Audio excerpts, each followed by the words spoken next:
Viewers, first of all new year பிறந்ததுக்கப்புறம் இப்போ தான் மீட் பண்ணுறோம். அதனால் எல்லாருக்கும் என்னுடைய நந்தினிஸ் ஃபேமிலி வியூவர்ஸ் எல்லாருக்கும் very very happy new year 2025. எல்லோரும் நிம்மதியாக சந்தோஷமாக ஆரோக்கியமாக நல்ல நிறைய அதிர்ஷ்டத்தோடு சந்தோஷமாக குடும்பமாக வாழணும்னு வாழ்த்துறேங்க. நீங்களே எங்களை வாழ்த்துங்க. இன்றைக்கி வந்து சூப்பரான 1 பாட் ரசம் சாதம் தான் பண்ண போகிறேன். வேலைக்கு போகிறவங்களுக்குலாம் குயிக்காக இதை பண்ணிடலாம். இதோட ஒரு காய் இல்லைன்னா அப்பளம் எது வேணாலும் தொட்டுக்கலாம். வாங்க அதை குயிக்காக பார்க்கலாம். இது 10 நிமிஷத்தில் செஞ்சிடலாங்க. ஆள் தனியாக ரசம் தனியாக வைக்கணுன்ற அவசியமே கிடையாது. ஒரே இதில் குக்கரில் அழகாக 3-4 விசில் வைக்கணும். ஏன்னா நம்ம தோற்பருப்பும் சேர்த்து பண்ண போகிறோம். அதனால் இதுக்கு நான் அளவு சொல்லிடுவேன். 3/4 டம்ளர் அரிசி, 1/4 டம்ளர் பருப்பு. கிட்ட டம்ளர் அளவு நிறைய பேர் கேட்குறாங்களா? நான் ஆக்சுவலாக வந்து 3/4 டம்ளர் அரிசி, 1/4 டம்ளர் பருப்பு. அரிசி கொஞ்சம் கம்மியாக எடுத்தேன், அதையும் கொஞ்சம் சேர்த்து போடுறேன். அப்புறம் பருப்பு ஜாஸ்தியாகி பருப்பு சாதம் மாதிரி ஆகிடக்கூடாது. ரசம் சாதம் 1 டேபிள் ஸ்பூன் அளவு கம்மியாக இருந்தது, அதுதான் போட்டேன். 3/4 டம்ளர் அரிசி, ஒரு 1/4 டம்ளர் அளவு துவரம்பருப்பு. இது ரெண்டையும் நல்லா வாஷ் பண்ணிவிட்டு ரெடியாக வச்சுப்போம். நான் அளவுக்காக தான் டம்ளர் எடுத்துட்டேன். இதை நல்லா வாஷ் பண்ணியாச்சு. இது 1 டம்ளர் அளவு இருக்கா, அப்போ ஒரு 1.5 டம்ளர். ஏன்னா புளி இது வந்து நம்ம ஒரு 3/4 டம்ளர் புளி தண்ணி விட போகிறோம். அதனால் ஒரு 1.5 டம்ளர் அளவுக்கு தண்ணி விட்டுடலாம். இதிலே கொஞ்சம் அது ரெடி ஆகிற வரைக்கும் தாளித்து இதெல்லாம் ரெடி ஆகிற வரைக்கும் இது ஊறட்டுறது நல்லா. இதுக்கு வந்து ஒரே ஒரு தக்காளி தேவைப்படும். அதை நம்ம குட்டி குட்டியாக கட் பண்ணி வச்சுக்கலாம். இந்த ரசத்துக்கு வந்து நம்ம நெய்யில் தான் தாளிக்கணும். அப்போ தான் டேஸ்ட் அட்டகாசமாக இருக்கும். நம்ம வந்து இந்த சாதத்தில் நெய் விட்டு சாப்பிடணும்னு அவசியம் இல்லை. ஏன்னா நம்ம இதிலே நெய்யில் தான் தாளிக்கிறோம். அதனால் இதுக்கு என்னென்ன தாளிக்கிறேன்றதை காட்டுறேன்.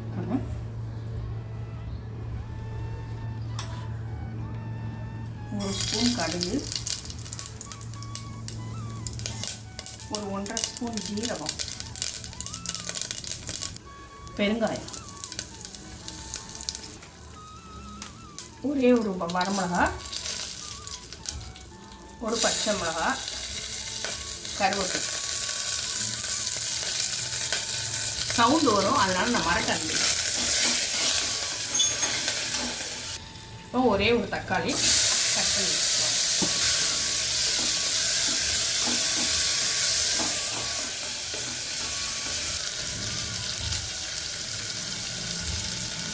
ஒரு ஸ்பூன் மஞ்சள்.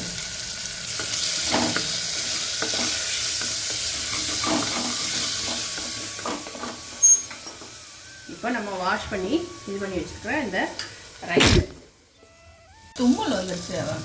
இந்த வாஷ் பண்ணி வச்சுருக்கிற இந்த தண்ணி எடுத்து வச்சுருக்கேன் நான். அதாவது ஊற வச்சுருந்தோம்ல நல்ல தண்ணி, அந்த ரைஸை போட்டு ஒரு கிளறிக்கலாம். நல்லா கலந்து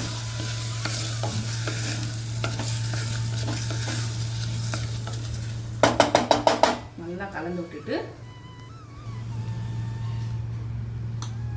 ஒரு 1/2 ஸ்பூன் சாம்பார் பவுடர்.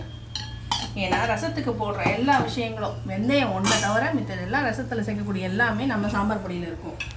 அது ப்ளஸ் ஒரு 1.5 ஸ்பூனு ரசப்பொடியும் இதில் சேர்த்துடலாம். இந்த ரசப்பொடியில் நீங்கள் என்னென்ன போட்டு இது பண்ணி வச்சுருக்கீங்க? மிளகா வத்தல், மல்லி, மிளகு, ஜீரகம், அதுக்கப்புறம் வந்து துவரம்பருப்பு. நம்ம வீடியோ போட்டிருக்கோம் ஏற்கனவே. இதையும் நல்லா கலந்து விட்டுருவோம். கலந்து விட்டுட்டு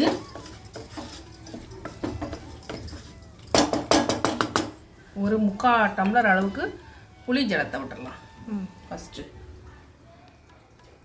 ஒரு புளி ஜலம் விட்டு ஒரு கொதி வர ஆரம்பிக்கும். அப்போ வந்து நம்ம இதில் அரிசிக்கு கலந்து வச்சோம்ல தண்ணி, அந்த தண்ணியை சேர்த்துட்டு உப்பை போட்டுட்டு மூடி வச்சிடலாம். ரொம்ப ரொம்ப ஈஸி, குயிக்காக பண்ணிடலாம்.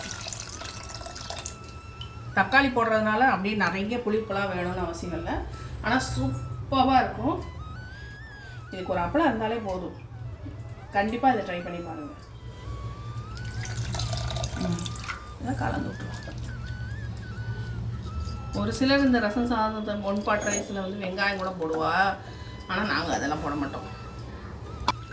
இது நல்லா ஒரே ஒரு கொதி வரட்டும். புளி ஜலம் விட்டது கொதிக்க ஆரம்பிச்சிருச்சு. 5 நிமிஷம் கூட ஆகலை, கொதிக்க ஆரம்பிச்சிருச்சு. இப்போ இந்த தண்ணியை சேர்த்துடலாம்.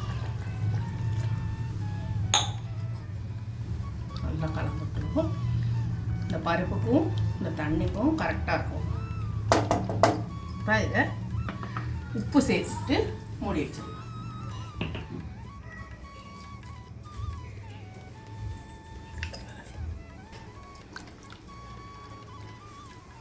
4 விசில் நல்லா வரட்டும். வந்ததுக்கப்புறம் சூப்பர் யம்மியான 1 பாட் ரசம் சாதம் ரெடி ஆயிடும்.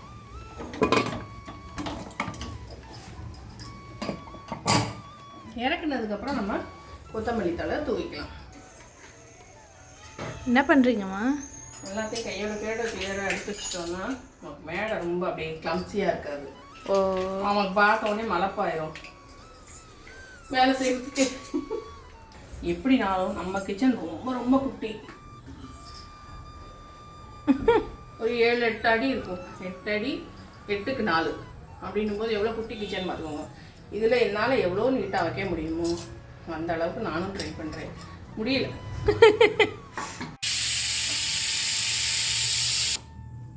4-5 விசில் வந்துருச்சு. கொஞ்சம் இந்த ஸ்டாண்டிங் டயத்தில் வெயிட் பண்ணுவோம். ஒரு 5 நிமிஷம் கழிச்சு இதை ஓப்பன் பண்ணிவிட்டு உங்களுக்கு காட்டுறேன். ஏர் ரிலீஸ் ஆயிடுச்சு. வாவ், கிளறி காமிக்கிறேன். கீழே வச்சு நல்லா வெந்துருச்சு. வாவ், இப்போ வந்து இதில் கொத்தமல்லி போட்டால் தான் அந்த ரசம் சாதமே ஃபினிஷ் ஆகும். அதை நல்லா கலந்து விட்டுட்டு சர்வ் பண்ணிடலாம். வாசனை எப்படி இருக்குது? பிரமாதம். நம்ம வாசனை வருதா? இதெல்லாம் அலம்பிடுவோம். எல்லாமே பத்தாயிடுச்சு. Wow,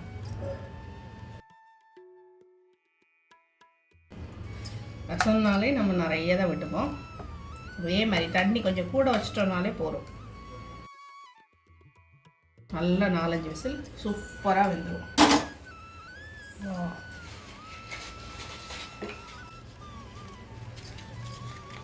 wow, super.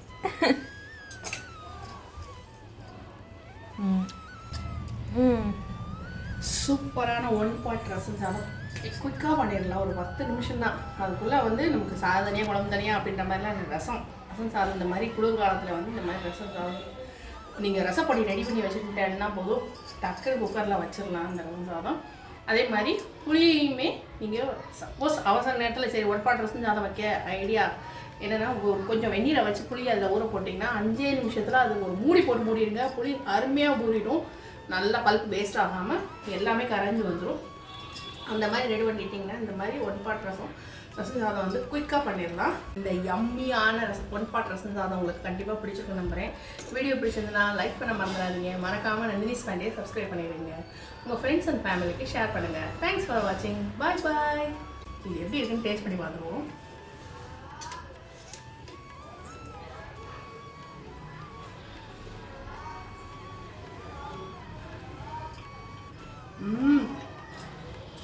கொஞ்சம் கூட எதுவுமே டிஃப்ரெண்ட். குக்கரில் வச்சோம் 2 விசில்.